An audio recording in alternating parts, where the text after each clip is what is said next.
শুরু হচ্ছে নাটক দ্য লিটল স্প্যারো, রূপকথার কিচিরমিচির।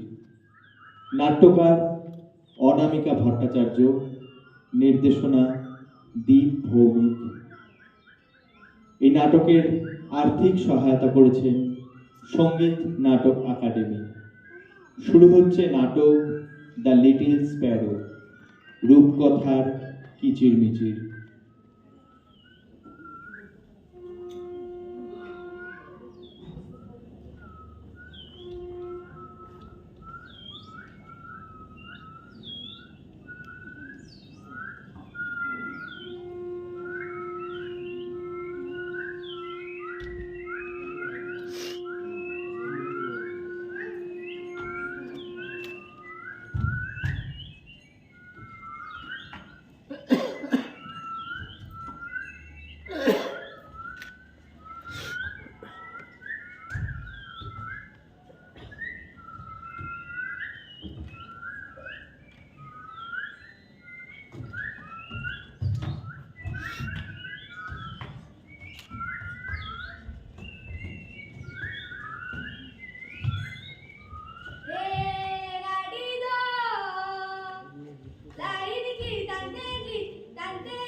নাটকটা শুরু করতে হবে। তোরা যা করছিস কি করে নাটক শুরু হবে বলতো? আমি বললাম হ্যাঁ বলছিস? শুনেন শুনেন সুধীজন, শুনেন দিয়া মন। তোমরা করো আমার সঙ্গে। শুনেন শুনেন সুধীজন, শুনেন দিয়া মন। শুনেন শুনেন সুধীজন, শুনেন দিয়া মন। অদ্ভুত কাহিনী এক করিয়া লাপন। অদ্ভুত কাহিনী এক করিয়া লাপন। এ যেন এক রূপকথার দেশ, এ যেন এক রূপকথার দেশ। নাম তার ধরুন কি? ধরুন চিনির সন্দেশ। হ্যাঁ চিনির সন্দেশ, হ্যাঁ চিনির সন্দেশ। পশু পাখি এই দেশে ছিল হেসে খেলে। পশু পাখি এই দেশে ছিল হেসে খেলে। কিন্তু কিন্তু কি? পৃথিবীর শ্রেষ্ঠ জীব মানুষ সেজে। পৃথিবীর শ্রেষ্ঠ জীব মানুষ সেজে। নিজেদের দোষেই তারা ছড়ালো মহামারী। নিজেদের দোষেই তারা ছড়ালো মহামারী।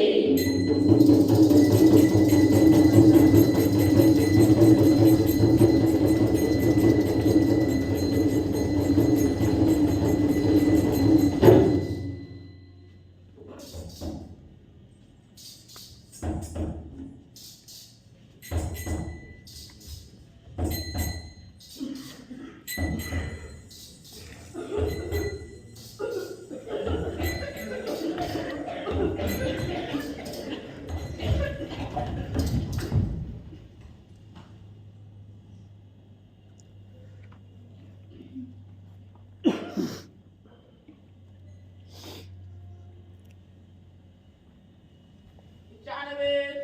চা চা হবে গরম চা। সবজি আছে, টাটকা সবজি নেবেন নাকি? টাটকা মাছ টাটকা মাছ টাটকা 250 রকম মশলা নিয়ে যান। দাদা, ও দাদা, কাল থেকে আমি আর মাঠে আসতে পারবো না গো। মেয়ের আমার বড় অসুখ। কি জানি কোথা থেকে কি মশা কামড়েছে। বলি মাঠে না এলে খাবি কি? এবছর তো এই রোগের ঠেলায় তেমন ভালো ফসল উৎপাদন হয়নি। কি যে করি। আর বলো না ভাই, আমার বাড়িতে 7 দিন ধরে জ্বর, বউটা 7 দিন ধরে জ্বর, কমছে না তো, জানি না কি হবে। আরে ভাই, তোমার বাড়িতে মহামারী লেগেছে, রোগের বিস্তার হচ্ছে। কেন তুমি বাজারে আসছো? রোগ যে ছড়িয়ে যাবে, বাজারে না এলে খাবো কি? আরে ভাই শিগগিরই চলো, আমার ছেলেটা বোধহয় মরেই গেল। কাউকে পাচ্ছিও না, একবার কাউকে আমাদের একটু হাসপাতালে চলবে। চলো চলো চলো। হ্যাঁ ভাই, চলো চলো।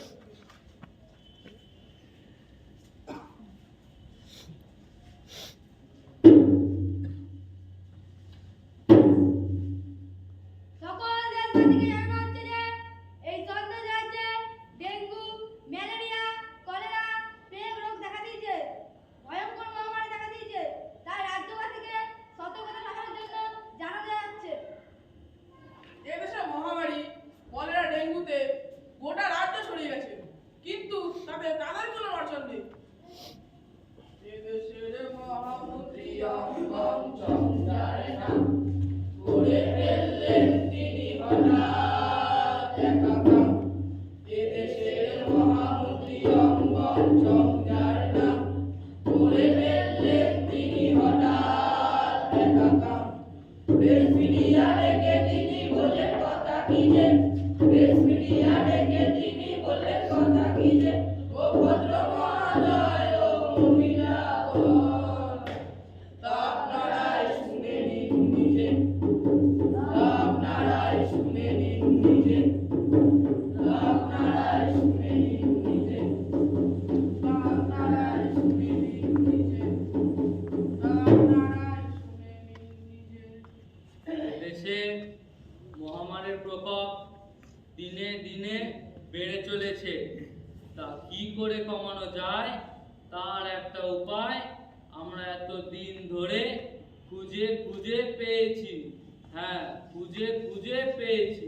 খুঁজে খুঁজে পাওয়া গেল কি এক যে উপায়, খুঁজে খুঁজে পাওয়া গেল কি এক যে উপায়। উপায় শুনে পশু পাখি করে হায় হায়, উপায় শুনে পশু পাখি করে হায় হায়।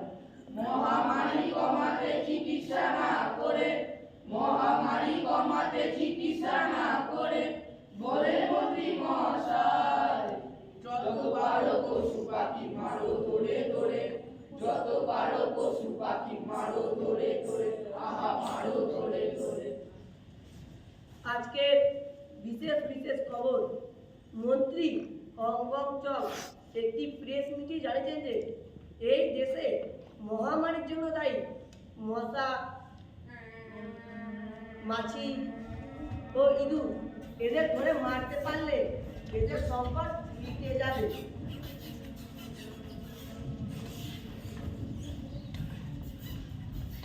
এই দেশে যত মশা, মাছি, ইঁদুর, যারা ডেঙ্গু, ম্যালেরিয়া, প্লেগ ছড়াচ্ছে তাদের ধরে মেরে একেবারে গোড়া থেকে নির্মূল করে দিতে হবে। চলো চলো।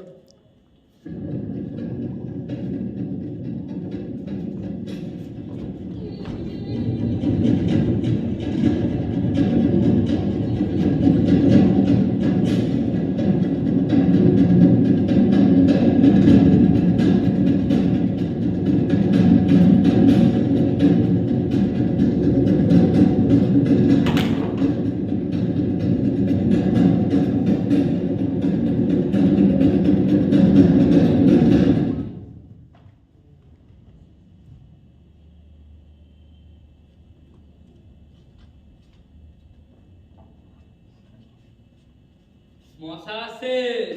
হুররে! এইবার দ্বিতীয় আক্রমণ মাছি।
এদিকে আমাদের কোনো লাভ হলো? দেশের খাদ্য সমস্যা কি মিটলো তাতে? নিত্য প্রয়োজনীয় জিনিস কি হারে দাম বেড়েই চলেছে। এবার তো আমরা কিছু খেতেই পারবো না। হলো না হলো না হলো না হলো না হলো না হলো না কোনো লাভ হলো না দেশে তো খাদ্য সংকট কিছুই মিটলো না রে দেশে তো খাদ্য সংকট কিছুই মিটলো না বেড়ে গেল রোগ শোক বেড়ে গেল রোগ শোক আর বাড়লো হানাহানি বেড়ে গেল রোগ শোক আর বাড়লো হানাহানি মন্ত্রীরা দেশে মূল্য নিল কিছু প্রাণী রে মন্ত্রীরা দেশে মূল্য নিল কিছু প্রাণী হলো না কোনো লাভ হলো না দেশে তো খাদ্য সংকট কিছুই মিটলো না রে। স্যার, মশা মাছি ইঁদুর এদের ধরে মেরেও কোনো কিছু লাভ হলো স্যার? দেশে তো মহামারী কমলোই না। এদিকে মানুষ মারা যাচ্ছে আর অন্যদিকে তো গভর্নমেন্ট জিনিসের দাম বাড়িয়েই চলেছে। জিনিসের দাম না বাড়ালে চলবে কি করে, যে কিছুই করার নেই। এই মুহূর্তে কোনো ওষুধের আমদানি বা আবিষ্কার করার উপায় নেই। কিন্তু আপনি স্যার দেশবাসীকে প্রতিশ্রুতি দিয়েছে যে তাদের খাদ্যাভাবে শুরুও করবে, তাহলে? হ্যাঁ, দিয়েছি বটে, কিন্তু প্রতি বছরই এই ডেঙ্গু, ম্যালেরিয়া, প্লেগে এত মানুষ মারা যাচ্ছে। আর দেশের সব থেকে বড় সমস্যা খাদ্যাভাব। স্যার, আমাদের দেশে কৃষকেরা ফসল ফলাচ্ছে বটে, তাতে করে তো কোনো রপ্তানি করে না। আমাদের দেশের উন্নতি স্যার তেমনিই রয়ে গেছে। দেশের শিল্প প্রকৃতি কোনো কিছু উন্নতি না হলে দেশের খাদ্য সংকট দেখা দেবে। তাই তো স্যার এই ছোট্ট খবর দিতে চাই, চড়ুই পাখি। চড়ুই পাখি সে কি করলো? হ্যাঁ স্যার, গোপন সূত্রের খবর, একটি মাত্র চড়ুই পাখি প্রতি বছর প্রায় 4.5 কেজির মতো ফসল খেয়ে ফেলে। হ্যাঁ? হ্যাঁ স্যার, আর আমাদের দেশে কয়েক লক্ষ চড়ুই পাখি আছে, তারা না জানে কত কত ফসল খেয়ে ফেলে। হ্যাঁ ঠিক কথা, এটা তো ভাবিনি। স্যার, যদি অন্য অন্য প্রাণীদের মতো আমরা চড়ুই পাখিকেও এবারে গোড়া থেকে নির্মূল করতে পারি, তাহলে আমাদের এই খাদ্যাভাবে মানে খাদ্যের সমস্যাটা কিছুটা মিটবে এবং বেঁচে যাওয়া ফসল আমরা বিদেশে রপ্তানি করে লাভবান হতে পারি। কিন্তু চড়ুই পাখি তো কোনো রোগ ছড়ায় না। তার আগে কেন মারবো স্যার? স্যার, গোপন সূত্রের খবর, আমি বললাম না এক্ষুনি, একটি মাত্র চড়ুই পাখি প্রায় 4.5 কেজির মতন ফসল খেয়ে ফেলে। আর আমাদের দেশে কত লক্ষ লক্ষ চড়ুই পাখি আছে, তারা না জানে কত কত ফসল খেয়ে ফেলে স্যার। ঠিক বলেছিল, ভাববার বিষয়।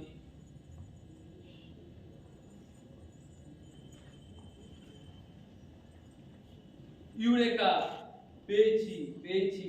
শোনো, এত দারুণ আইডিয়া, প্রেস মিডিয়াকে ডেকে সকলকে জানিয়ে দাও। Okay sir.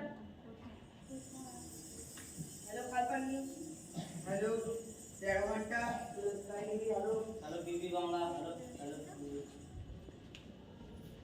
আজ প্রেস মিটে মাননীয় মন্ত্রী জানিয়েছেন মশা, মাছি ও ইঁদুরের মতো চড়ুই পাখি মেরে ফেলার অভিযান শুরু করতে হবে, কারণ চড়ুই পাখি ফসল খেয়ে আমাদের দেশে খাদ্যাভাব সৃষ্টি করছে। এই বিষয়ে আমরা বিশেষজ্ঞদের কাছে জেনে নেব।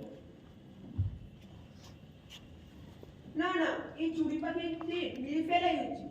জানি না, প্রত্যেকদিন আমার বাড়ির ছাদে গিয়ে পায়খানা করি। কি বললেন আর একবার বলুন। হ্যাঁ, প্রত্যেকদিন আমার বাড়ির ছাদে গিয়ে পায়খানা করি। কেন আপনি আগেন না? না না, সেই পায়খানা বিশাল গন্ধ। কেন আপনার আগাতে গন্ধ না? কি বাবা, আপনি কি কথা বলছেন? এত বড় জায়গায় এসে আপনি পায়খানা নিয়ে কথা বলছেন? না না না, থামুন। যে যত বেশি চড়ুই পাখি মারতে পারবে তাকে সরকার থেকে তত বেশি পুরস্কার দেওয়া হবে। হ্যাঁ, আপনারা ঠিকই শুনলেন, তাকে সরকার থেকে অনেক বেশি পুরস্কার দেওয়া হবে।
দেশবাসী এক ভয়ঙ্কর মরণ খেলায় মেতে ওঠে।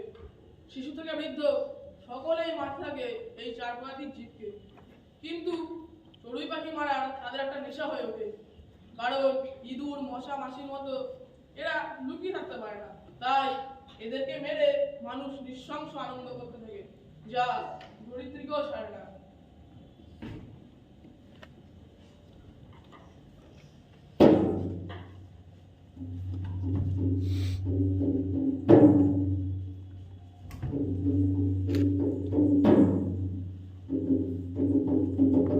মা, শুধু কি মানুষ তোমার সন্তান?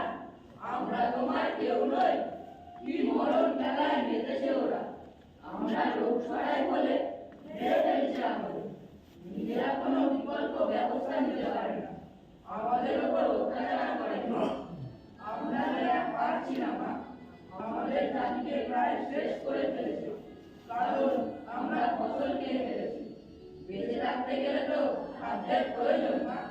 তারপর মানব সন্তানদের যেমন প্রয়োজন, আমাদেরও তেমনি প্রয়োজন। থামো থামো বাছারা, থামো।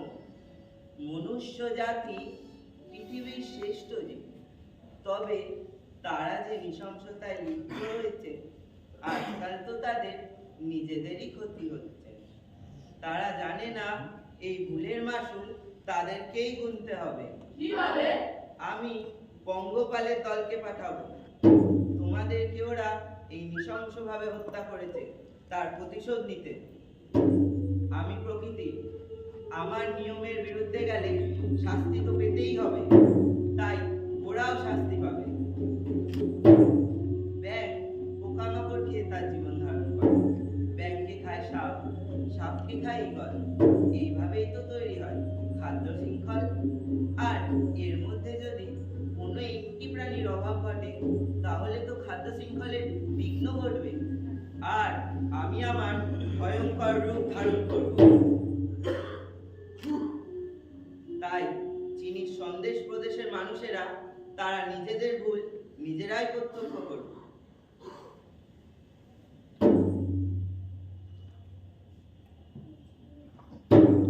চল চল নাটে চল চল।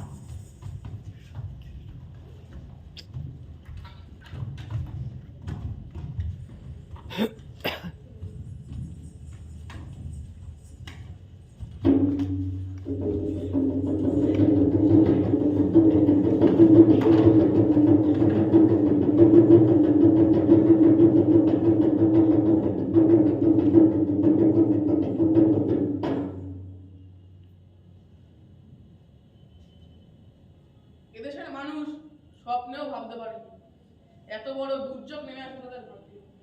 কোনো কিছুই কার্যকারণ ছাড়া করে না, ঠিক যার পর্যায়ে ঘটেছে। আজ পর্যন্ত তার প্রায় সবটাই মানুষ তাদের প্রত্যক্ষ ও পরোক্ষ কার্যকলাপের করে।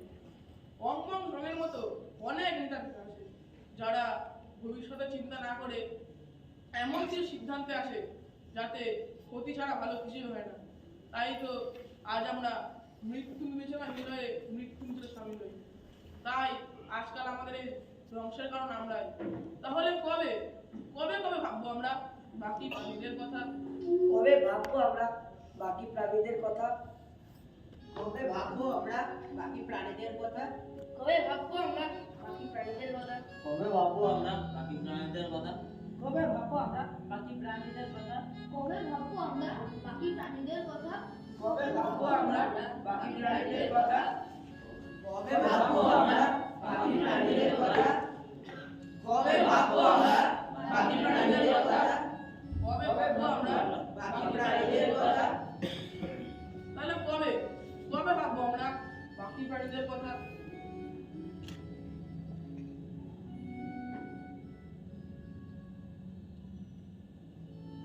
রেলগাড়ি দলাইছি টানতে টানতে চালা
নৈহাটি নান্ডাসা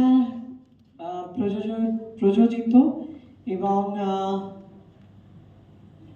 আদিসপ্তগ্রাম বিবেকানন্দ আশ্রম নিবেদিত আমাদের নাটক দ্য লিটল স্প্যারো। আমরা এই নাটকের নাটককার কুমারী অনামিকা ভট্টাচার্যকে আজকে সাথে পেয়েছি, তাকেও ডেকে নেব এবং নান্ডাসা টিমকেও ডেকে নেব ওদের সাথে থাকার জন্য।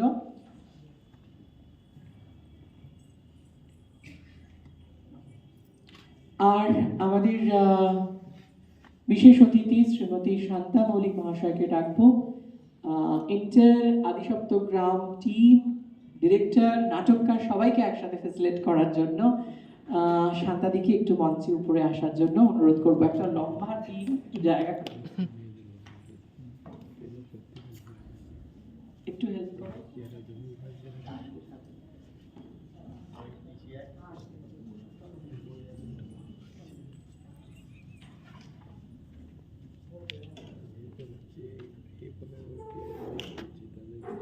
অনামিকা, দীপ, সংগ্রাম, সুপ্রদীপ সকলকে বলছি সামনে এসো, দিদির হাত থেকে আমাদের স্মারক সম্মান নাও। এটা তোমাদের দীপ স্যার কালকে রাত্রে নিজের হাতে বানিয়েছে।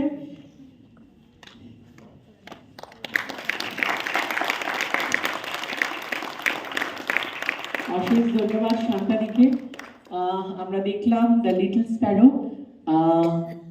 আমরা অনামিকা প্রথম দেখতে পেলো, ও নাটকটা লিখে পাঠিয়ে দিয়েছিল, তারপর আমরা বেশ কয়েকটা শো হয়ে যাওয়ার পরেও এটা ওকে দেখাতে পারিনি। তো অনামিকাকে বলবো দু চার কথা বলার জন্য নাটক সম্পর্কে, ওর লেখা সম্পর্কে, দীপের সাথে ওর বন্ধুত্ব সম্পর্কে, সবকিছু নিয়ে।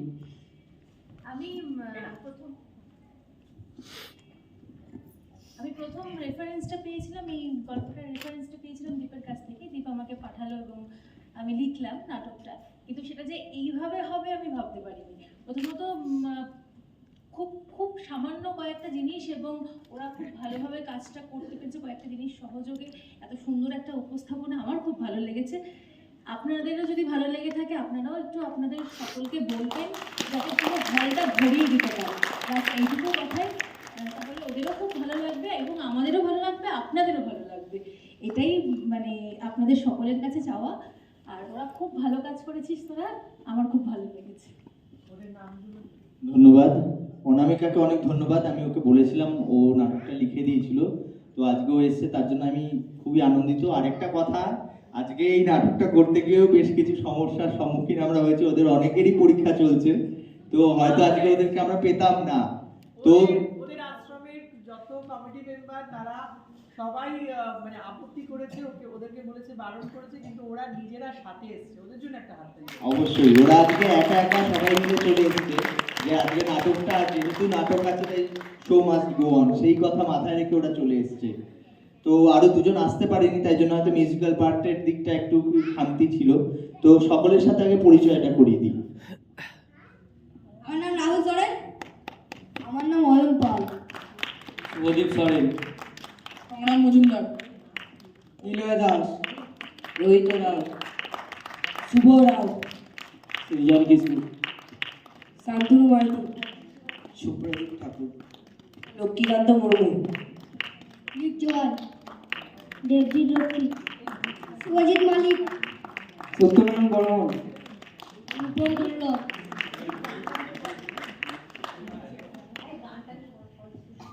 হ্যাঁ, এইটা যে গানটা ওরা গাইলো সেটা ওদের আঞ্চলিক ভাষা, অলচিকি ভাষা এই গানটা ছিল। তো আমি প্রথমে ওদের কাছে জানতে চেয়েছিলাম, ওরা এই গানটা আমাকে শুনিয়েছিল নিজে থেকে। তো আমি ভেবেছিলাম এই গানটা ওদের এই নাটকে রাখা যেতে পারে। জানি না আপনাদের কেমন লাগলো। তো আর বিশেষ কিছু বলার নেই। হ্যাঁ, আমাদের ও কোথায় গেল গায়ক, একটু এগিয়ে আয়, এগিয়ে আয়। আমাদের ও এই গানটা একবার গেয়ে শোনাবে। সবাই সাথে গাইবে। রেলগাড়ি দোলাইনি জিতান্তে জিতান্তে চলা দো, উড়ন গাড়ি দো সিমালা চালেলা হাতে চলা দো। রেলগাড়ি দোলাইনি জিতান্তে জিতান্তে চলা দো, উড়ন গাড়ি দো সিমালা চালেলা হাতে চলা দো। উড় উড় বনে দো আরে নাড়ে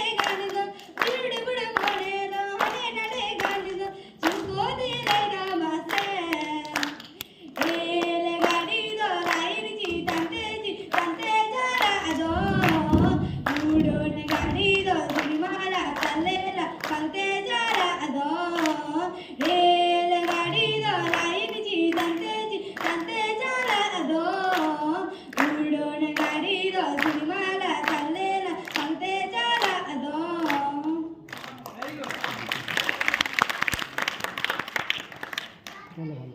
ধন্যবাদ।